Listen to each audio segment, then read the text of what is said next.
Good afternoon and welcome to Midday Live. We're coming to you live from our news hub at Adesawe Kanda. I am Wendy Lai. In this edition,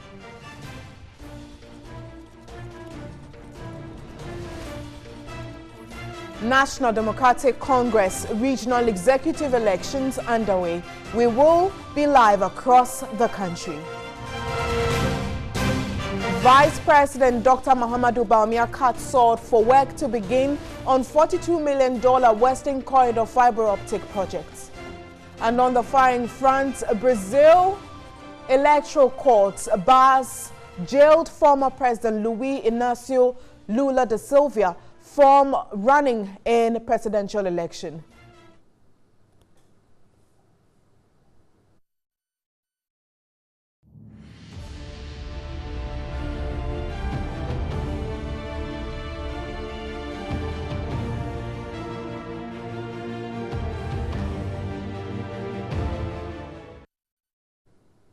Let's start with politics, with focus on the NDC, and the party's delegates are voting in regional elections across the country to elect regional executive officers who will steer the affairs of the party for the next 4 years. Delegates from 275 constituencies have assembled at designated centers for the elections. In a goodwill message, former president and founder of the National Democratic Congress, Flight Lieutenant Jerry John Rawlings, has encouraged delegates to elect candidates of integrity to the leadership cadre of the party.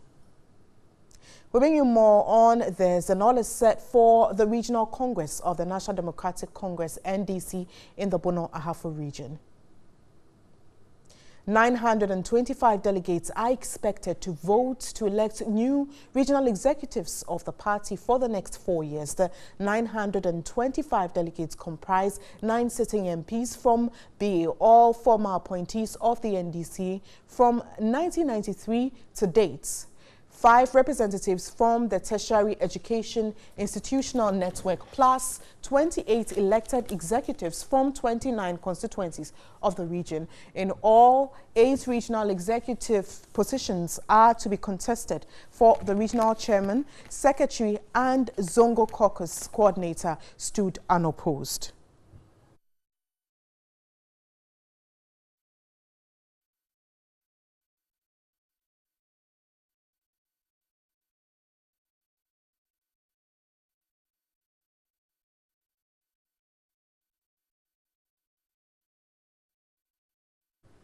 Now let's go live to the Bono Ahafo region, where our correspondent Larry Pakwesi Moses is standing by, and he's joining us via Skype.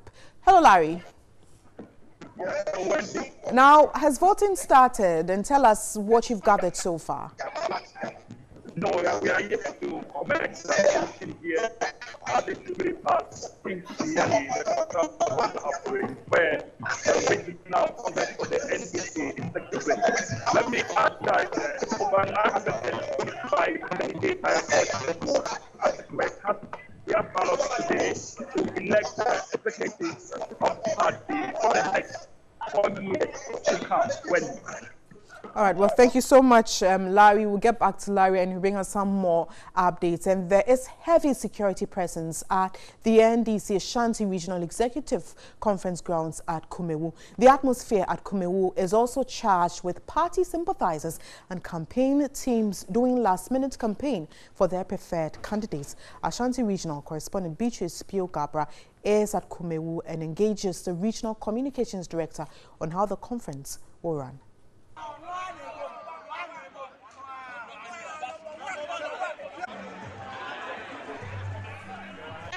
I'll bring you some more on the story shortly, but remember you can get interactive on our social media platform, Facebook and Twitter, News on TV3, and also we have more news on 3news.com.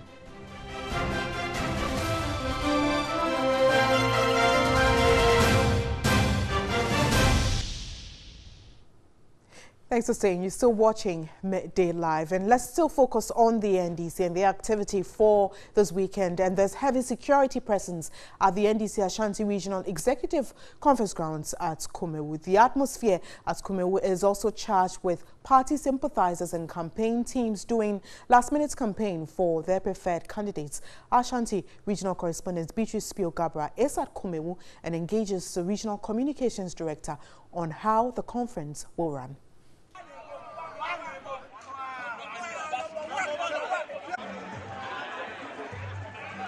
Ashanti Regional NDC is having its regional executive elections here in Kumewu at the Trinidad Akodua Senior High School. Right from the entrance of the school to where the elections will be held, you can feel the atmosphere is very charged. A number of posters and banners have been pasted and hung at every available space, and also a number of party sympathizers are also here waiting for the elections to start.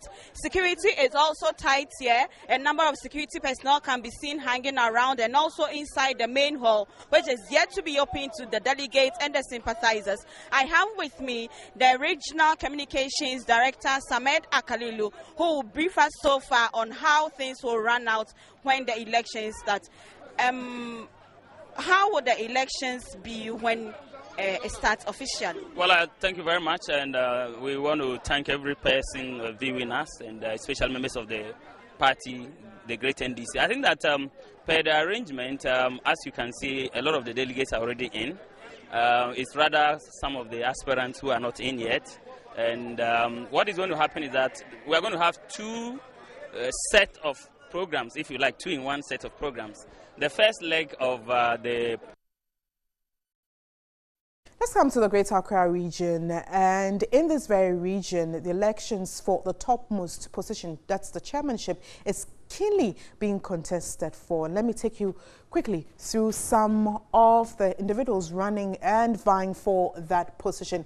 Here, let me start with the very person in charge now as we speak. That's Joseph Adekoka, and other persons who are also vying for that position is Ashimo Emmanuel, Daniel Amate, and then Yaya Kondo. So these are the individuals and persons running and vying for the NDC chairmanship race for the Greater Accra region.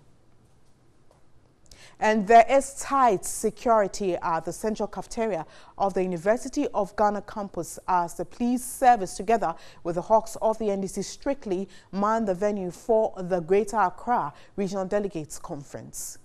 1,032 delegates from 34 constituencies in the region will be voting to select from 76 aspirants to occupy positions of the chairman, that's the vice secretary and deputy, and organizer and deputy treasurer and deputy treasurer as well. And the youth organizer and women organizer positions have already been voted for earlier this week. The former president and founder of the party, Jerry John Rawlings, and former president John Dramani Mahama are expected to address the Congress.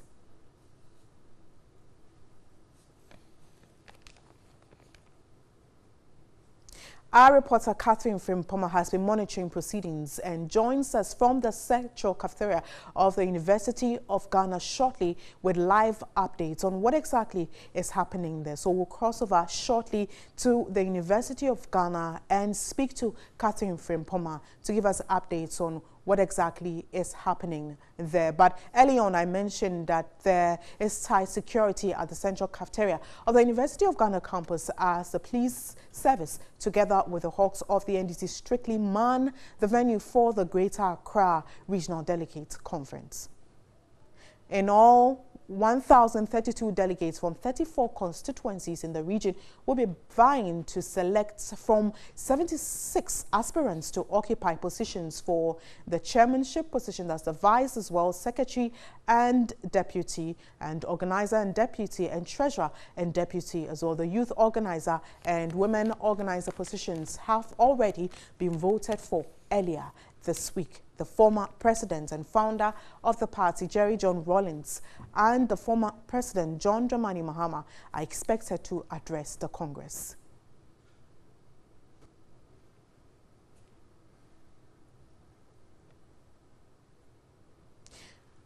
So we do have Catherine Frimpoma now from the Central Cafeteria of the University of Ghana for the updates for the Greater Accra region. Over to you, Catherine. The first part of the conference has taken place. That is the presentation of reports by regional executives, receiving of solidarity messages from other political parties and other party executives. Now they have handed over to the election committee of the party, together with the Electoral Commission of Ghana, that is going to oversee the voting process. Ballot boxes are already in place. Ballot boxes are already in place. If my cameraman can take them for me, ballot boxes are in place. The voting booths are also have been placed. Voting officials are also ready, standing by. And then I have with me the national youth organizer of the party to help me understand some things that have been happening here. Good afternoon, sir. Yeah, good afternoon, my dear, and good afternoon to your cherished listeners. The process is yet to start. Can you tell us how things are going to be or what to expect as the process begins? Well, as you can see, the first part of the conference is over. Now the national executives have successfully dissolved the current regional functional executives committee and paving way for the elections. We have about 23 positions to be contested for, from chairman, vice chairman, secretary, deputy secretary, continuous up to the last person. We have about 23 elected positions to be voted for. And when you look at it also, we are going to have over 34 constituencies made up of 28 each of the delegates to decide the fate of this conference. Besides that, we have what we call the Article 71 appointees. That is those former appointees appointed by the presidents, the former ministers, former regional executives, FEC members, and what have you. These are the number of delegates that we are expected to have as far as this conference is concerned. Very well. Now let's talk about security. There's very tight security here, but I see the Ghana Police Service as well as some internal police machinery, the Hawks of the NDC. Why are you including the Hawks? Don't you believe in the ability of the police to give you the security that you deserve?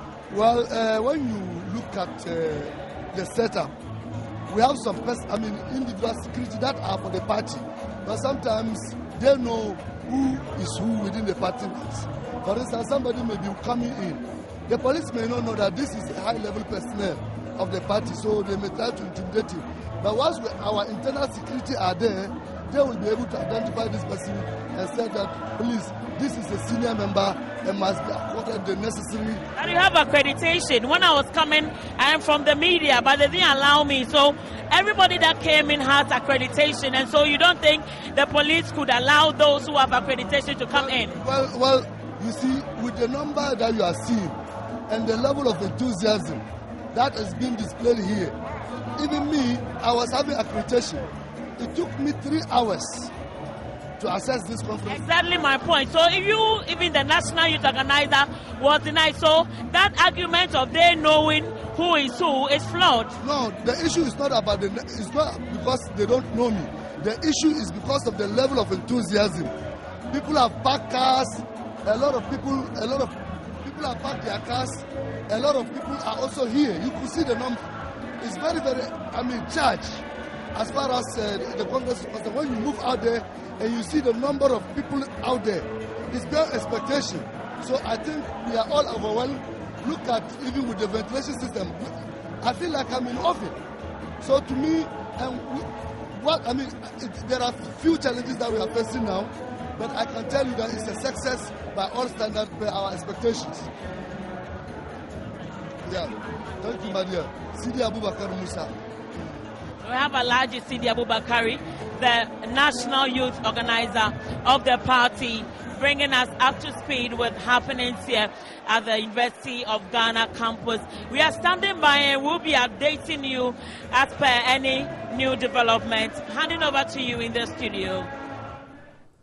Thank you very much indeed, Catherine, for that update from the Central Cafeteria of the University of Ghana. She's focusing on the Greater Accra region. Let's head to the Western region, where some 45 aspirants are contesting for 15 seats in that very region for the NDC Congress, and a total of 875 delegates from 26 constituencies are participating in the election to elect new regional executives to steer the affairs of the party for the next 4 years. And my colleague Eric Ejay, who's our correspondent, joins me via phone. Hello, Eric.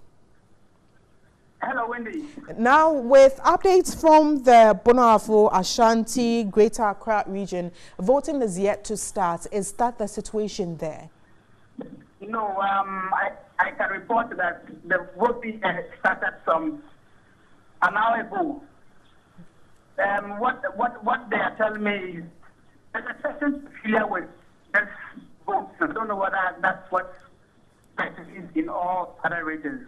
I'm told that the regional youth organizer position and the women organizer position are going to be voted separately from the main chairman, the secretary, and the organizer. What I'm picking is that for the women organizer, it is only women who are going to vote. And I'm learning that because the person who emerged victorious will steer the affairs of only the women, they deem it necessary to allow only women to vote for that person who intends leading them. Then the same thing is also happening for the youth position. So currently, about an hour ago, that is the voting that is currently going on here. Some of the delegates I can see are in the line casting their vote, Wendy. And what about security and coordination of this very exercise? Earlier in the day, I spoke with one of the members of the planning committee, Raymond Apache, and he told me that currently they have about 50 policemen up front to ensure that nothing untoward happens. And going into the evening, when the results will be trickling, there will be some people who may want to ask where the fact that their candidate has emerged victorious will want to celebrate beyond the normal celebration. So they readied some 20 military men to ensure that it doesn't go overboard. All right. Well, thank you very much, Eric, for that update. And that will do for now. We'll bring you some more updates as and when we get them on the NDC Congress.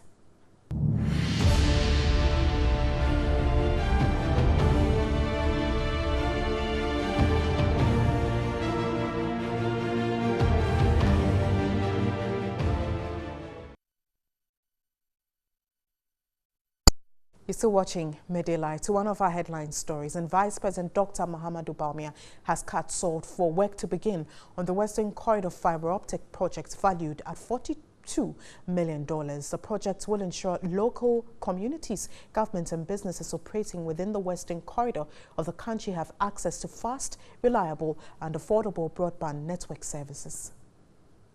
The Western Corridor Fiber Optic Project involves the development, finance, construction and operation of an ultra-modern broadband communication infrastructure for the Western Corridor.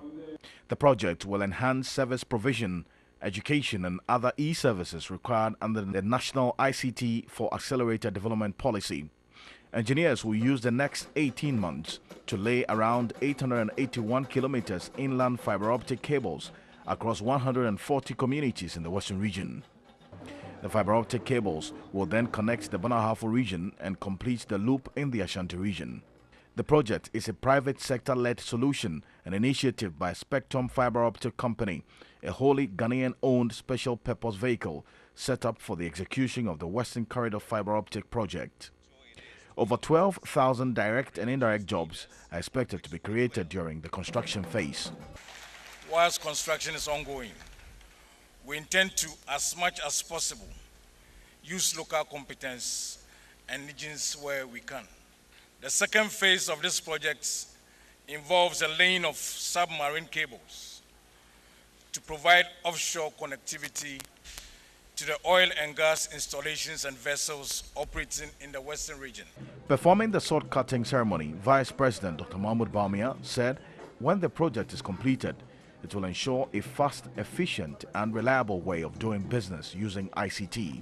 This wonderful private sector-led initiative will enable government's aim of having broadband access in unserved and underserved areas to be achieved.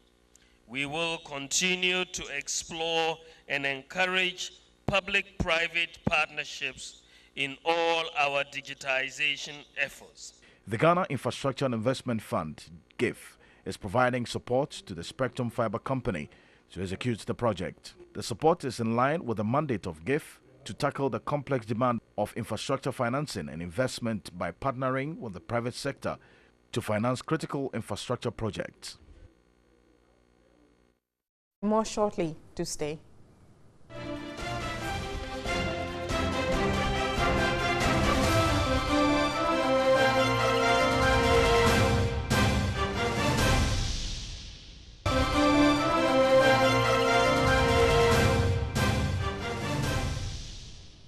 Thanks for staying. You're still watching Midday Live with me, Wendy Lai. Ghana is among 26 African countries that have pledged to restore 100 million hectares of degraded lands by 2030. In 2015, the country made a restoration commitment of 2 million hectares to combat climate change. At the ongoing Global Landscape Forum in Nairobi, Kenya, our correspondent Kofi Edudomfe asked if the commitments could be turned into action. Within this garden here at the UN environment are trees planted by leaders of the world, including Ghana's former president, John Dramani Mahama. He planted this particular tree on the 13th of December 2014. The symbolism is that the leaders are committed to afforestation and ensuring that lands that are degraded are replanted. But are they really committed to the cause? 2012 Forest and Wildlife Policy has some very significant provisions to address issues of tree tenure and promote increased forest cover.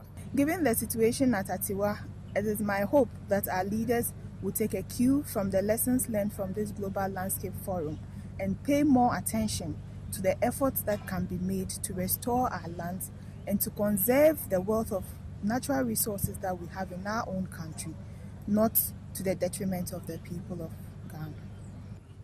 The 2030 target of planting 100 million hectares of trees across Africa is just about 12 years away. But we live to see whether this will be a reality or a fiasco. Kofi Edudomfe, Nairobi, Kenya. And in the Volta region, the three paramountcies and the Tong have reiterated their resolve to partner Topi Apede and the Sogli State for accelerated development. An 18-member delegation of chiefs led by the paramount chief for the Tefle traditional area, Tobi Nakapo, also pledged their support to fight negative tendencies aimed at undermining the traditional authorities of the region. The recent unsavory comments by the new Patriotic Party chairman, Freddie Blay, against the paramount chief of the Asogli State and president of the National House of Chiefs, Tobi Apede the 14th, has sparked an uneasy calm in the Volta region. The Tongo chiefs were in the Asogli Palace in solidarity with the Asogli State and also to forge unity for development. President of the Tong Council of Chiefs and Paramount Chief of Tefle traditional area, Tobi Nakpakpo, noted the Volta region can witness tremendous growth if the chiefs united to rally the people. You have Asogli, Tong. We must see ourselves as one people, so as to join forces to fight for the development of our region. No one can build our region for us except ourselves. They maintain the current political schemings must serve as an eye-opener for the region to join forces and take their destiny in their own hands for justice and development.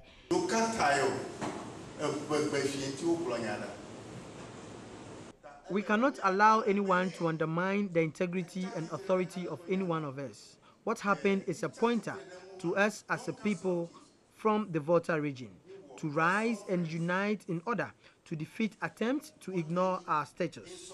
He also deplored the attempt by some political figures to undermine Togbe Apode, adding an insult on Asogli State is an insult on all chiefs in the Volta region.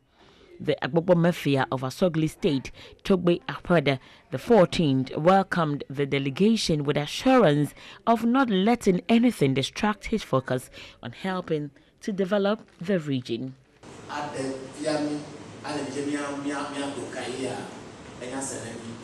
I'm grateful and welcome this initiative.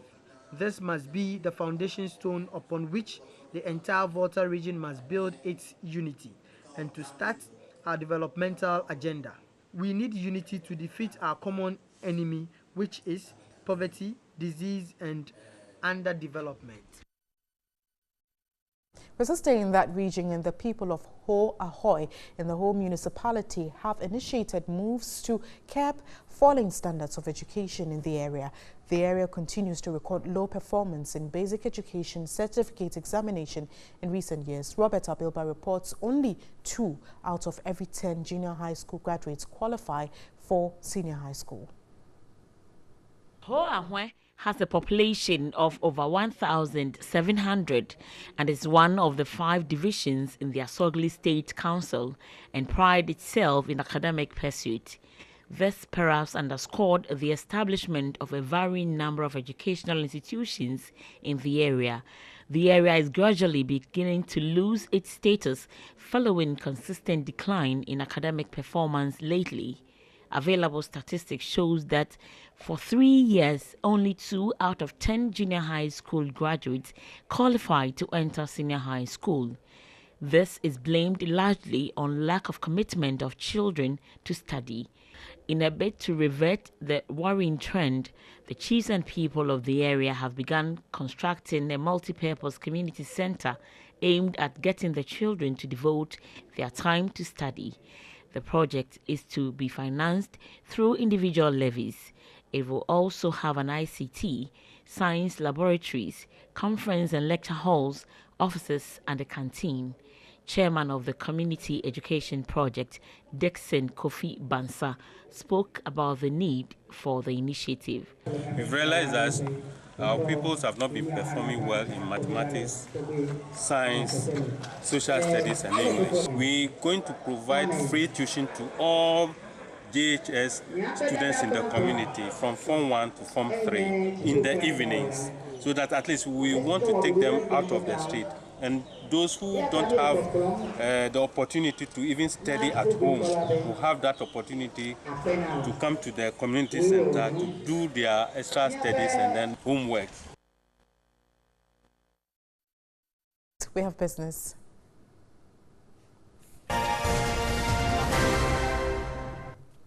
Let's go for our stories now. An economist, Dr. Osei Esibe, has called on stakeholders to identify the skills required by Ghanaian youth for employment in the assembling plans to be established by German leading automobile company Volkswagen. German Chancellor Angela Merkel announced this during her brief state visit to Ghana on Thursday. Dr. Osei Esibe was worried the youth may not benefit if industry-specific training is not undertaken for employment.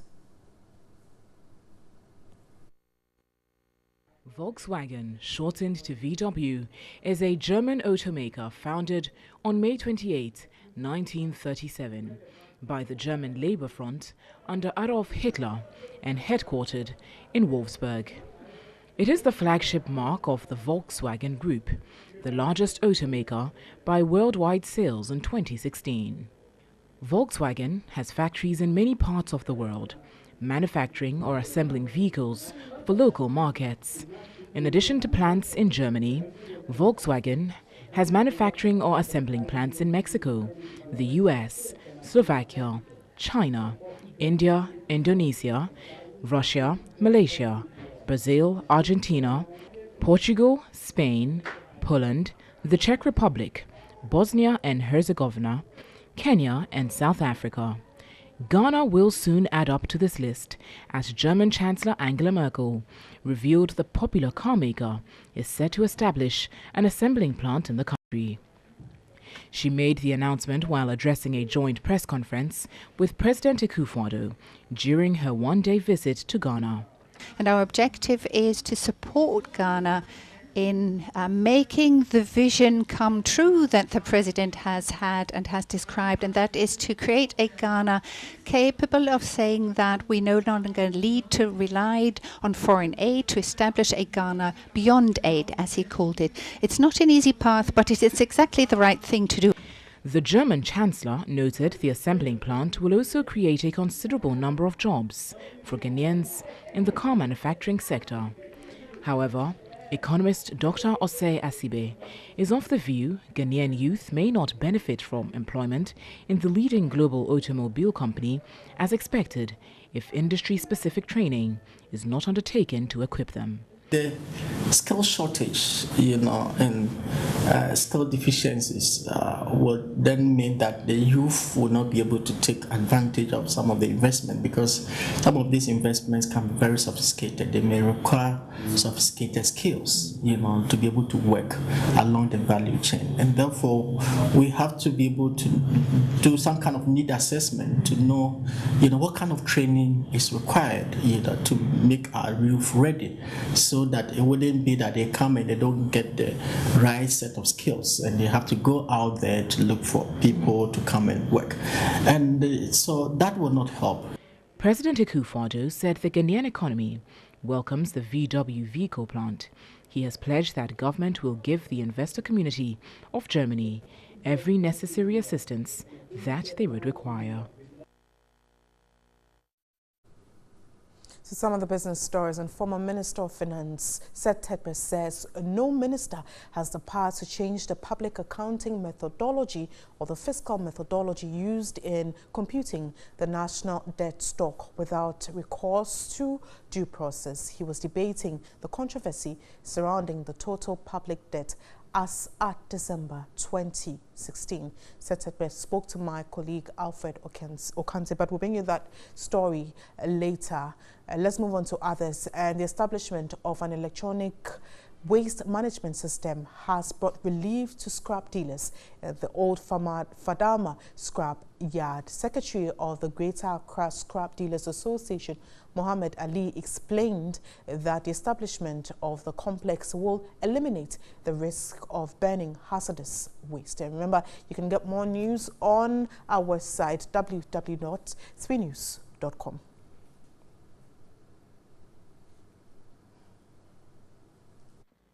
$483 loaded vehicles offload scrap metals into the old Fadama scrapyard daily. Scrap dealers have to manually separate useful metals like copper and aluminium, which are then sold to factories in Tema and other businesses in the country. Daily output of scrap is estimated at 30 to 40 tons. The environment is heavily polluted by these metals and persistent organic pollutants. Dealers suffer from respiratory diseases and body burns as a result of the open burning of poisonous metals and gases. Although the Ghanaian government recognized the challenge and adopted the Hazardous and Electronic Waste Control and Management Act 2016 Act 917, the Fadama scrapyard is still a den for the dumping of e-waste, resulting in related environmental and health problems. Scrap dealers in the yard have welcomed the construction of an environmentally sound recycling plant by the German Federal Ministry for Economic Cooperation and Development. If our boys are working, some of them can injure themselves by getting themselves cut. Some of them also, some kind of engine or whatever can fall on their legs, and so many other injuries. Going to the hospital, we all know the bureaucracy surrounding the hospital. You may go there with ailment, you spend almost about 4 or 5 hours, and probably you have not seen a doctor. So all these things also were the concerns which we put before them. As a result of that, they said, well, it is also important for them to establish a hospital or a health center at the scrapyard here. The only worry of the scrap dealers is the sustainability of the project. How will the Ghanaian government or the Ministry of Environment will be able to sustain this e-waste program for us, so that maybe when the Germans left it won't be abandoned. That is my concern. The German government will work with the Ministry of Environment, Science and Technology to provide training in recycling and disposable methods that are less damaging to the environment and people's health. The project includes a clinic that will cater for health needs of scrap dealers and a football park for recreation. Nuang Falong, TV3. And that's all for business. Next, we have sports.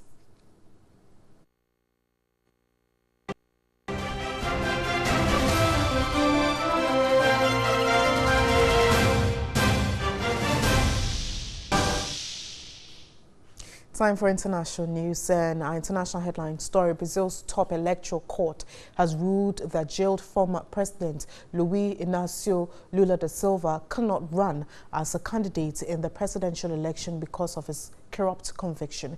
Judges voted against his running in October's ballots by a majority of 6 votes to 1 in the 7-member court. Lula, 72, was leading in polls ahead of the vote despite serving a 12-year jail term for accepting a bribe. His legal team said they will appeal against the court's decision. Brazil's Workers' Party, PT, later responded to the court's decision in a statement saying it will fight by all means for Lula's candidacy. Lula's conviction for money laundering and corruption was upheld in January. In Brazil, no one convicted of a crime upheld on appeal can run for office. However, exceptions have been made to the law before.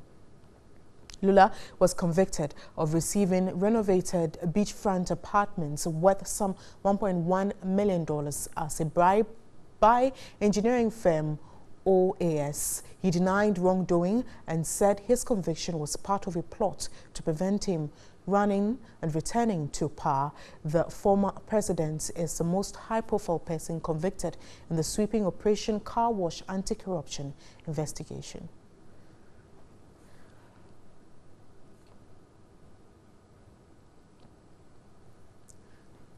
Away from Brazil, the U.S. State Department says the United States is ending all funding for the UN's Palestinian Refugee Agency.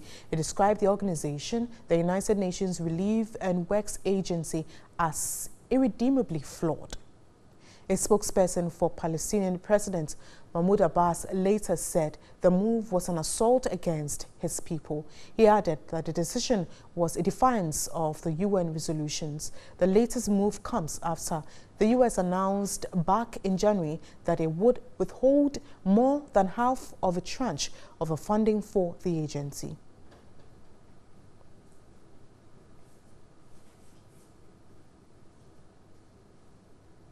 To some more international news, and an explosion and fire at an oil refinery in southern Germany has injured 8 people. Officials say the incident at the refinery near Ingolstadt, 80 kilometers north of Munich, happened at 3:30 GMT. Hundreds of firefighters are at the scene, and the police statement said there was a risk of more explosions. And remember, you can get more news on our website, www.3news.com, and Facebook and Twitter, TV3 Ghana. And that'll be all for this afternoon. A quick look at our headlines again. And the National Democratic Congress regional executive elections underway will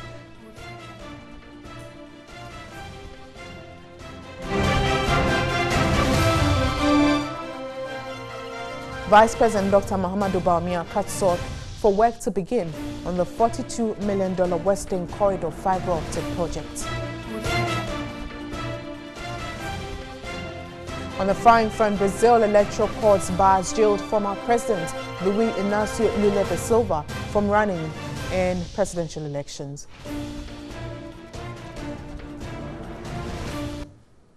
I am Wendy Lai. Thanks for watching and enjoy the rest of our programs. News 360 is at 7. Do have a lovely afternoon.